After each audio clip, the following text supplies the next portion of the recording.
मी जे स्मारक समिती आहे त्यांच्या सर्वप्रथम धन्यवाद करतो की त्याने हा स्मारक इथे उभा केला आणि ते दरवर्षी माझी विधानसभा आहे म्हणून ते मला बोलवता आणि आम्ही नगरसेवक आमदार सर्वजण इथे वार्ड ऑफिसर AMC सर्व इथे येतात। आता हा शिवाय इथे आपण छत्रपती सावजी महाराज मोठे व्यक्तिमत्व होते, ज्याने जे समाजासाठी काम केला, ज्याने जे महिलांसाठी सामाजिक कुरीतीने मिटवण्यासाठी ज्याने जे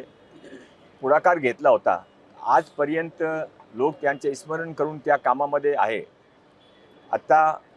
या सर्कलवर हा बिल्डिंग इथे पुरे लॉज होती, पन्हाळा लॉज, तिथे छत्रपती शाहू महाराजांचे अंतिम दिवस गेले होते, ते मुंबई आले होते। आता इथे त्यांचे जीवनामध्ये जे काही मोठे भीतीचित्र किंवा काय करायच्या ते आम्ही महानगरपालिकाचे अधिकारी, इथले रहिवासी आणि समितीचे लोक तिघेही एकत्र राहून नक्की करू। आज आम्ही हे पण नक्की केलं आहे की दर जयंतीला इथे मोठा कार्यक्रम करू, संध्याकाळी आपण एक मोठा कल्चरल प्रोग्राम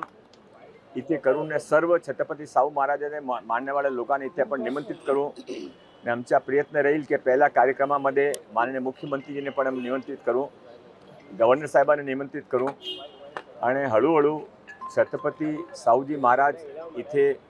जीवनाचे शेवटचे कालामध्ये ते राहत होते, तर त्यांचे जीवनमध्ये जे काही अजून लोकांकडे फॉलोअप करण्यासाठी जे काही गोष्ट आहे, त्यांच्या व्यक्तिमत्व आहे, ते लोकांकडे कसा पोहोचतील त्यासाठी आम्ही एकत्र होऊन प्रयत्न करू।